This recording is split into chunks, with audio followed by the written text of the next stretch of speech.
Kinsey Schofield here with Ted Rowlands of CourtTV. I know that you've missed him because I certainly have. And Ted, so much has happened in the true crime entertainment space that we can delve into. Can I ask you, it's December 21st. I'm sure you are rocking around the Christmas tree, but what was your first reaction when you saw this Blake Lively lawsuit against Justin Baldoni drop? I think my first reaction was what Blake Lively and Ryan Reynolds wanted Mm. from people. And mine was like, that Baldoni guy, I really don't know him that well. And he sounds like maybe he's at fault here. And Mhm. because, I mean, everybody loves Ryan Reynolds, right? How can they? He's always got a smile on his face. So I think at the beginning, I fell for it. Didn't think much of it. I didn't lose sleep over it. But wow, things have changed.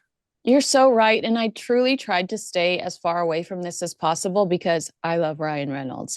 I made so many excuses for Blake Lively. Ryan Reynolds in the past has talked about how he suffers from anxiety and it is an issue within his household, and how he tries to use he tried to turn anxiety into his superpower and teach his children something similar. So I'm sitting there defending Blake Lively, saying, I've heard the whole family has anxiety. Maybe she's rude in these interviews because she's not comfortable in these interviews. Not everybody likes that contractually obligated media tour. Some people, it's like pulling teeth for them. What else did I say? I said, I mean, I made a million excuses for Blake Lively. I think what I took away from that initial filing that was super concerning for me was the walking in on her nude and breastfeeding. Like that was a way no for me. And then this last Saturday, Justin Baldoni drops 168 pages, and we see that she is texting him, "Come on in, I'm pumping." Like what? Um, Yeah. and then the other thing that really upset me was the giving the baby COVID. I thought, now that's completely unacceptable.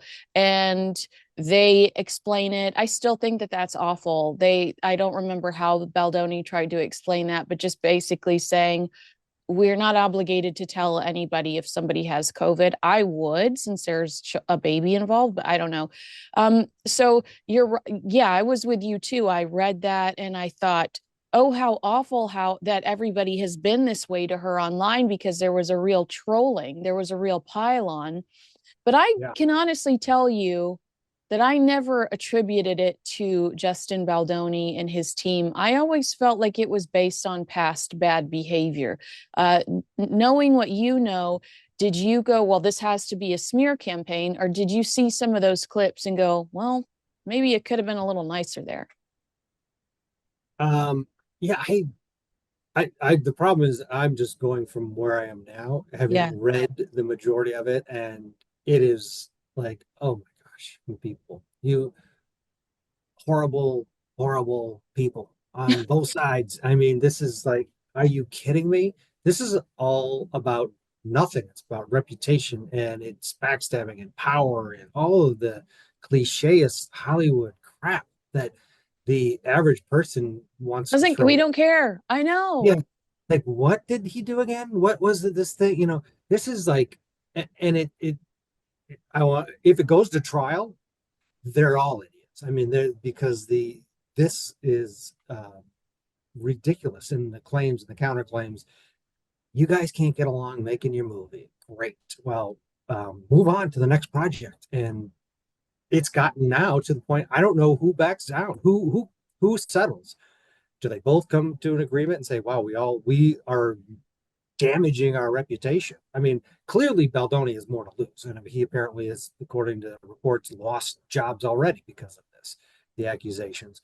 But at the end of the day, if Yeah, Blake but Lively goes Ted, he all lost in, his agent. I mean, I will yeah, also say one of the reasons why I sided with Blake is because within hours of her suing Baldoni, he loses his huge agent at William Morris Endeavor. I mean, that is not a decision that was a difficult decision for them to make at William Morris Endeavor, I and don't his know if it was difficult. I think it's like we have to kowtow to Ryan Reynolds and Blake Mhm. Lively. The Well, two are and a combo. he lost his co-host for his podcast. And so I thought, well, look, right there it is. There's all the proof we need that he's the bad guy. Did you have a time did you take the time at all to read any of the 168 pages? Because I'll never Yeah. get my life back. I said I was like, I'm just gonna take a peek, and then all of a sudden the sun is down, like the birds are chirping, and I've wasted an entire day. Yeah, It but is, I did read it, and not all of it, but a lot of it, and it gives you. He has explanations, and his lawyer has explanations for it, and the receipts are there, and the text messages that. I mean, to your point, the breastfeeding one literally texts him, "Come on over to the trailer. I'm just pumping." yeah. Okay, like what? So she's sitting there pumping, and he's meeting with her, and then she flips that around. That's like, so that's Amber Heard. Manipulative, manipulative.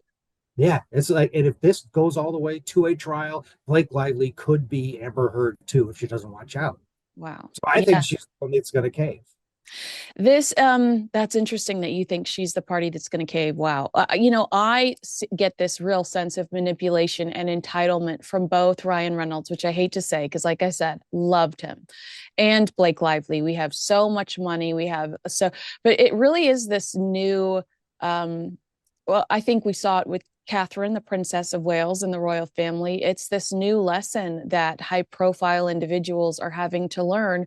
You cannot control your narrative anymore. It's out the window. You can have a million publicists, you can have a million contacts within newsrooms, but word of mouth is more important than ever. And it's now word of mouth in the TikTok world or the digital age.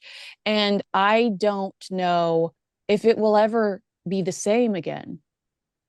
And the worst thing ever is to falsely accuse somebody of something they didn't do. And that seems to be where this has shifted in terms of the public reaction and people who have, gone into the 168 page Yeah. hole.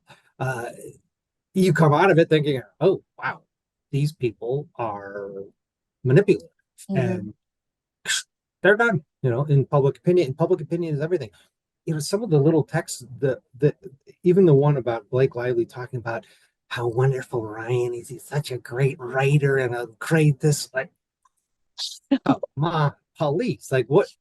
These people have lost, and most people do when they get rich and famous, they lose perspective on real life. And how weird to bring Taylor Swift in, like trying to Yeah, throw her. And I know that there are people that are going to be mad at me that I wasn't immediately on the trash Blake bandwagon, but I am kind of glad that I held off so I didn't have that sense of guilt when when she dropped the docs, the panic of putting myself out there for anyone. I waited till I saw enough evidence, and then I said, you know what, I'm team Baldoni here. So I was saying to you, could something happen soon? And you said probably not, because they've both been told to STFU by the judge. But you hadn't seen this yet, so I want to read this to you from TMZ. Both sides are saying different things to TMZ after that court appearance that they weren't at, but their respected attorneys were. It said, Blake Lively is emotionally zapped, but more than eager to get her day in court for the Justin Baldoni case, where she is confident her facts will overcome his sideshow. A source close to Blake tells TMZ.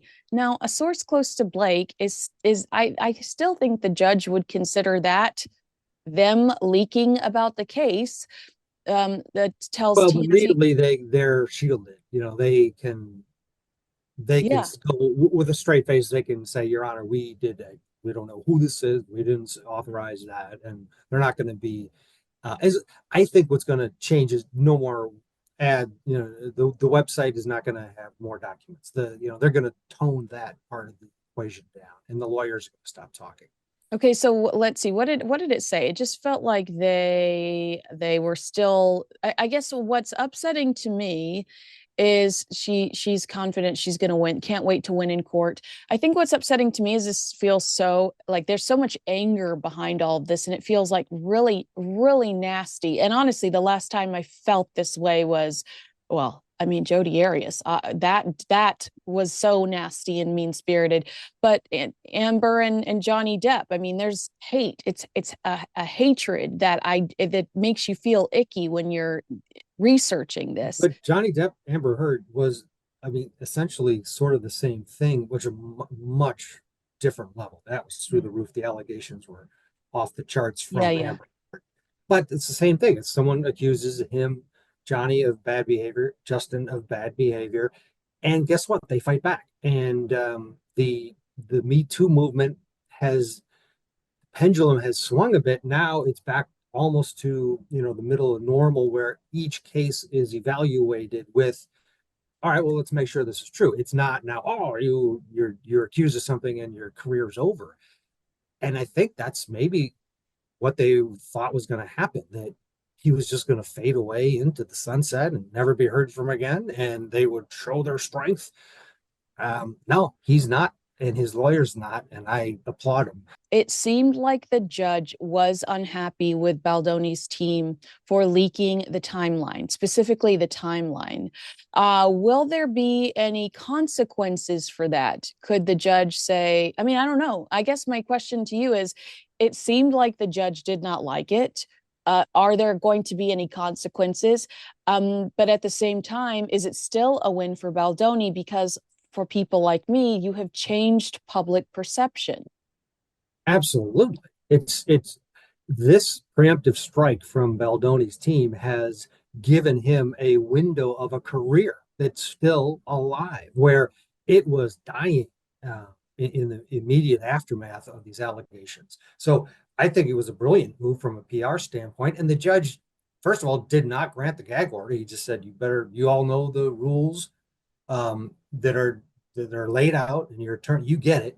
Don't break them. Or in his penalty, he's gonna move the trial up. It's not. Yeah. This is a civil court too, so the stakes are lower. At the end of the day, if this goes to trial, both sides are going to lose in terms of public opinion, and a jury might award Baldoni a lot of money. I mean, that they have to watch out. They're playing with fire in civil court. You don't want this to go to a jury, and there's no way it goes. I predict things settle down. 2-3 months from now, we hear that they've come to a settlement and both sides agree to move on, and that'll be it. I have to be honest with you. Now, after seeing Justin's side clearly, I feel like Blake Lively made a huge mistake because just from my entertainment reporting background, before Blake Lively was the villain, it was Jennifer Lopez. And everybody was trampling on her because she released those two ridiculous movies about her love for Ben Affleck, a musical and then a documentary. And then she announced their divorce. I mean, it was wild. But everybody was sharing videos of her walking around her old neighborhood and people not recognizing her, and she was the butt of the joke, and people were saying she was kind of a B word. Meghan Markle stays in that lane. I mean, people are constantly trashing Meghan Markle, and some would say it's for false accusations against the royal family. But I feel like if Blake Lively would have just set back, and this is a tough thing to say out loud, because if she truly feels like she has been victimized, then I look insensitive and I could potentially look like a really terrible person. But it really feels like if your ultimate objective was to clean up your own reputation, which it does feel that way, because part of her big argument is they they created an entire campaign to take down my career. I do feel like if she would have just disappeared for a little while, everybody would have forgotten and they would have let it go, and Ryan Reynolds would have done something cute and funny and everybody would have been like, yeah, we love this family again. But I think she has done severe damage to her entire family's brand with this lawsuit that she dropped on December 20th. Yeah, I agree. And in hindsight, I think they likely would have liked to pull it back, or they're ignorant to the ramifications of it. They are probably not feeling any sort of public sway, or they're in their own world. But I don't know. Why? What was it worth it? What were you going to get out of it? I mean, their objection objective was to bring him down. Mm, And it seems as though they used these allegations uh, because of a personal beef that they had.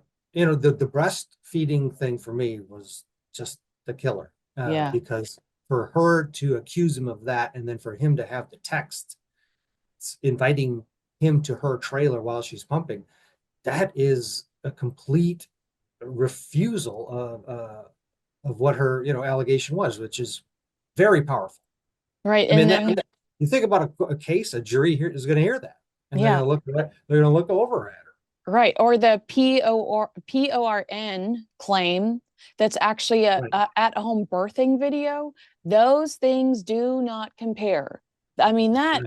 that to me was another thing that I was like, how the heck can you say that? I mean, that's just so manipulative. There are Yeah. some different theories. We've talked about this like real hatred and disdain for each other, but there are some different theories. I'm curious to know if you have an opinion. I just felt like she got the ick from him and went home to Ryan Reynolds and he riled her up. He encouraged it. They were like kind of like Harry and Meghan. Sorry to keep going back to the Royals, but it's my gig. But Yeah. Harry and Meghan just kind of rile each other up and make things worse. And it really felt like that, where she was going home, going, "I'm not going to take this," and he's like, "No, no, you're not." And oh, he did this to me, and Ryan Reynolds is like, "That's unacceptable." And together, they are just creating more chaos around them. But Oh, I think. there's a theory online that Justin Baldoni looks like the boyfriend she had right before Ryan Reynolds, Penn from Gossip Girl. And then there is a series of, I mean, she has a reputation for falling in love with her co-stars. She dated multiple co-stars. So some people are like, did Ryan Reynolds get upset because she caught feelings for Justin Baldoni? I think that he just gave her the ick. That's my personal feeling, that she just didn't like his style. But there is a theory that there could have been some sparks there. I know that this is just totally below your pay grade, but Yeah. do you have an opinion on that? No, I don't, but I do. I could see how people would, you know, and this is the reason both sides are losers in this. This is a game that this is a big fight. At the end of this, there's not going to be a clear winner. There was a winner, Johnny Depp in the Amber Heard case. This is more nuanced. This isn't that. Um, and I think both of them have lost a little bit in terms of reputation because of all of it. And was it worth it? I don't think so. I do agree that Ryan Reynolds had to have been driving this. Had to. It's not her making these calls. It's both of them. And without both of them, to your point, you lose intensity, right? You do ramp each other up. If you're, it's two against one. It's someone, a confidant, to say, yeah, yeah, and you come up with a plan and you execute it. And that's a problem when you have two people that are fired up to do something. Sometimes you do something stupid. Oof, yeah. Do you I know the answer to this, but I'm going to say it out loud anyway. Have you seen this? Is It Ends with Us? Have you seen it? I haven't had an opportunity to. But have you? It's okay. It's okay. Actually, I loved it when I first saw it, and I've watched it a couple of times since, and I feel like the chaos, and I watched it a couple of times since because of this. So, is this the ultimate marketing ploy? Because, Oh, yeah, maybe. Yeah. you know, I've watched Because it it a didn't couple of do times great, since. right? Yeah, Yeah. it did really well. But the more I watch it, the more I don't like it. And it's and I and actually it's funny because when I started reading through the pages and listening to Justin complaining to the editors about her hijacking the movie, I'm like, well, I'm going to turn on the movie and I'm going to try to determine if that was his decision or her decision. I mean, it is. Are we in a giant social experiment? Because that would be fascinating. But yeah, it ruins the movie. It ruins it for the fans that loved the book, that wanted to see more than one film. I just don't know why these two, again, if Blake Lively truly feels violated, I apologize. But I just don't know why these two couldn't just be grown-ups. And I do think Blake Lively was the bully here, and it's because of who she's married to. Yeah. I think he's a great guy. You know, his career, his his public sort of aura is awesome, and he's like that guy you want to hang out with. So I still get it's hard to get your head around how it got to this point. And Yeah. again, I predict it goes away because this is the longer this goes, the worse it's going to get for everybody. But most importantly, I think Blake and Ryan. One last question. So, I believe that Justin Baldoni met his attorney when Brian Friedman sued Justin Baldoni in 2021 for his movie 5 Feet Apart. That story, allegedly something similar to that story, was written by a young man that Justin Baldoni was working with that passed away. These are the allegations. You stole my script, you stole my story, and then you went and made it without me. That um, suit was settled, but Brian Friedman was suing Justin Baldoni. How Yeah, often do you see that where somebody that sues someone then turns around and represents them? Is that odd to you, or does that surprise you at all? I mean, it doesn't happen a lot, but I guarantee you it was that Baldoni's like, oh, this guy's pretty good. And, you know, he was on the receiving end of it and decided to retain him, which was a Yeah. brilliant move. His, his aggressiveness to me says he has the goods. An attorney is not going to put himself out in this way unless he's going to come out victorious, especially in this business in LA, representing people in civil actions. You don't want your name all over this thing, and then it turns out your client is a real schmuck and is that guy. He knows. Otherwise, you would do what your client says, but you don't lead the charge and you don't get in front of the cameras because you don't want that residual on you. You're just the attorney representing him. There's something here. He is fighting with a level of vigor that you don't often see. And I think it's because they think they have the truth. Well, I agree with you, and then I also say, look at Diddy's attorney. He's pretty he's pretty aggressive too. Boy. Hey, really quickly, I want us to have the latest information on this, so I'll just to catch everybody up, another day, another lawsuit. A PR company accuses Blake Lively of defamation. Now, this is Jed Wallace and his company Street Relations Inc. Blake named them as one of the parties in her California civil rights complaint for bad behavior during the filming of It Ends With Us. So, Ted, I believe we're now at 5 lawsuits associated with this. I guess, have you ever seen anything like this before? This is getting crazy. Yeah, I mean, this does happen because people then on the sidelines start to lop on and Mm-hmm. they decide to jump in once they see the momentum shift. And that's what you're seeing here with this PR firm. Like, hey, well, let's go after them too, because we want our reputation restored. Look at how Baldoni is fighting. Let's jump into this fight too. I'm excited to see how it all turns out, but I do not think that this was the right move for Blake Lively, and she could have just gone away quietly. And but no, here we are, and I don't know if I'll ever be able to watch another Ryan Reynolds or Blake Lively thing again without thinking drama. Will you? Will you be able to watch another Yeah, Deadpool? I'll get over it. I love Deadpool. That's great. All right, Ted, how can people watch more of you? CourtTV every day, 11 a.m. to 2 p.m. East, 3 hour show live court. Oh, and we have the Netflix OJ series just came out. Yeah. Well, talk about horrible timing. We've been working on a 7 part OJ series because and timing it towards the beginning of the 30th anniversary of the trial. And we went back and we have all this archive footage of the trial. So ours, our 7 parter debuts on February 16th, so a week from Sunday. And it's pretty good.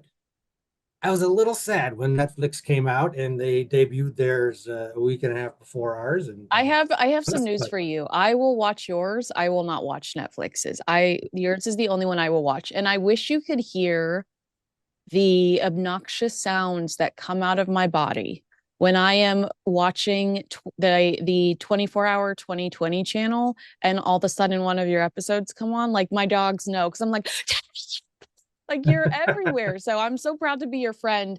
But yes, Court TV is where you can definitely catch Jed. And now we've got a new OJ special to look forward to. I know you all have plenty of opinions about Blake Lively and Justin Baldoni. If you agree with us, disagree with us, let us know in the comments below. Make sure you like, subscribe, and share this video with a friend. And Ted, I can't wait to see you again soon. All right. Thanks, guys. Bye.